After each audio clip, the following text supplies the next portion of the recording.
Okay, so hi Isabella.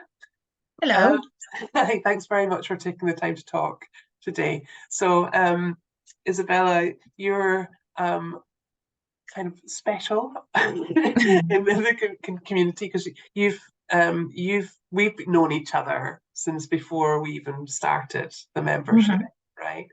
Yeah. Um, So, and I thought you're quite interesting because a lot of the members in the community are either freelance, working for themselves, or they're working. Hmm. They're running a small language school, and you're actually working in an academy at the moment. Is that right?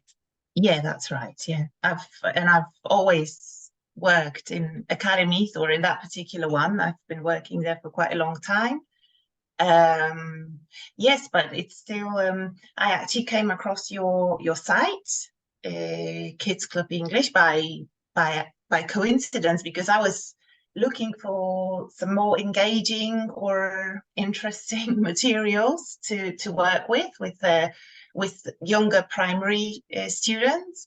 And I found something on the internet and it took me to your site, and then I just discovered this all these tips and articles you've got there on classroom management and stories and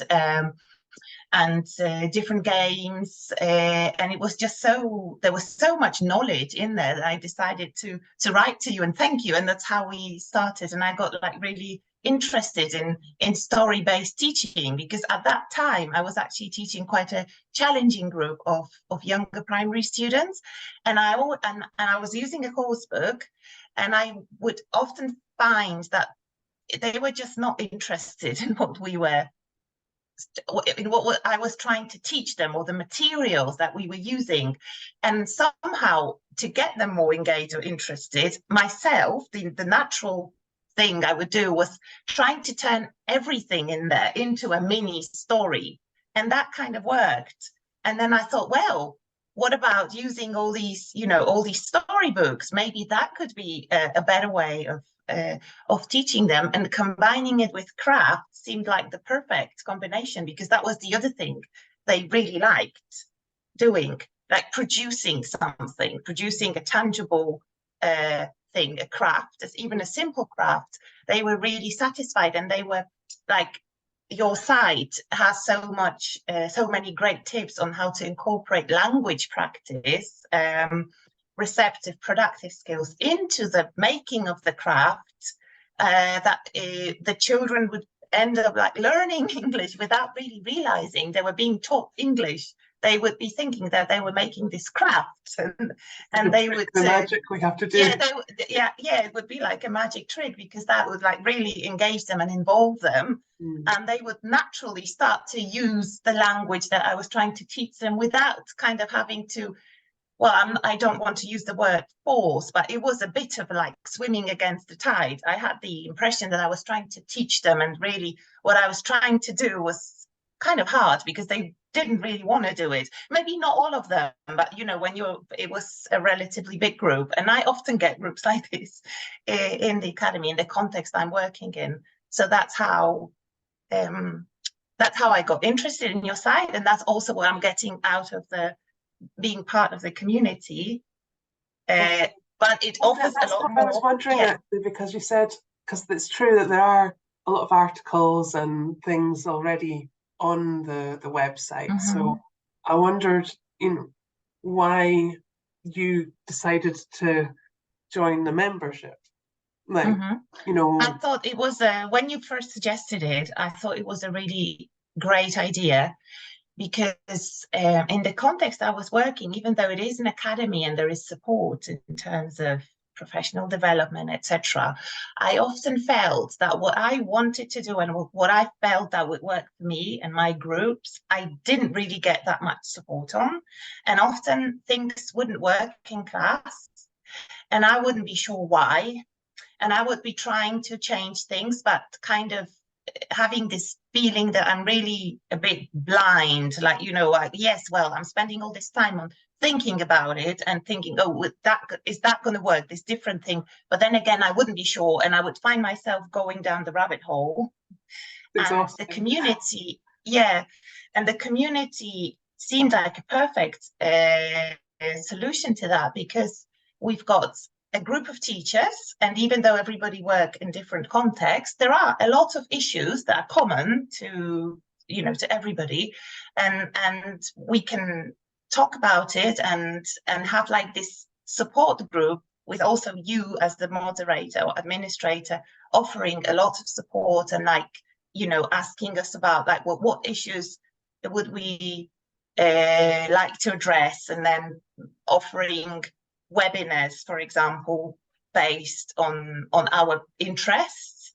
or even the short and tells, which are great, like for, oh, you know, I would just need like a game for my class, and I would like watch a show and tell, oh, request language, or like, you know, short chance to practice. Oh, great. And then I've got like an idea that I can try out in class straight away. And it only took me 10 minutes to watch the video. And also the videos, like the video show and tells and the webinars are so much more, that they're like a great add-on to the written articles, because sometimes for certain people, depending on how we learn ourselves, it's easier when you've got like a visual thing, and you've got, you know, you can just watch it. And then I personally, I think I learn better from watching and listening than just from reading. So yeah, I think I'm quite enjoying with those is what the members are saying afterwards, you know, so it's like also, yeah, you just start to see like that game or that activity or something in a slightly different way. But yeah, we're all kind of, it's very enriching. Yeah, it is enriching. And you know, when we have an issue, we can, like, I have consulted on a couple of issues I had, and the response was so, you know, really great, and some really great tips, people sharing things that have worked for them, which then you can try out in your own class. So it's like, really, for me, it was like, okay, I've got these classes that are quite challenging, and I used to feel a bit like alone, because I've really only got like one or two colleagues with whom I can discuss, but often they feel a bit lost themselves. But now I've got like this bigger community where I can which I can turn to and you know, ask, and I feel like I'm going to get support, and that's really reassuring. I mean, it sounds a bit funny maybe, because I've been teaching for a long time, but sometimes even if, you know, even if you've been teaching for a long time, you can still, there's still a lot of challenges, because students evolve, and the market, let's say the you know, the language teaching field also evolves, and it can get tricky. Oh, actually, I wonder if maybe it's a bit of a tricky question, but I think, as like from my experience as well, being a teacher where you're not, perhaps not earning, you know, like that much money, or and especially if you're working for an academy, and you know, you kind of expect the academy to provide, you know, the support, the training, the resources, and all of that. Like, you know, why not just look for the kind of free webinars or the free resources or articles that are out there? Like, why pay to be part of a membership like this? So yeah, the thing for me is it takes a long time to find, it takes a really long time to browse through things on the internet and then try to find things that would really apply to your context. Whereas with your site and then the membership itself, I found something where I thought like, okay, I can just use it. I've got, I wouldn't say maybe ready-made lesson plans, but kind of, yes. Once you get into the like rhythm of doing things, it also helps you save time, and it gives you reassurance. It gives you a feeling that, okay, this has been made by someone who has tried it out themselves. Other people have tried it out, it has worked, and it's going to be effective. You're not going to be having the feeling of, okay, I've spent my time looking for this, but it has not worked. It was a disaster. I've wasted time. And also, you know, I haven't really taught enough. And I'm like kind of back to the start, like thinking, okay, this hasn't worked now. What other side can I look for? What other solution? Whereas maybe it's also me being interested in stories and teaching with stories, but I think it is a really great way to orientate your teaching, especially with younger children, like preschool and younger primary. or even upper primary, as you said. Even I haven't explored it that much yet, but I think it could work great.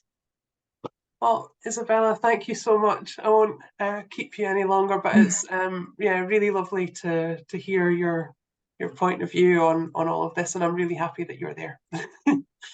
Okay. So Thank you. Thank you. You're very welcome.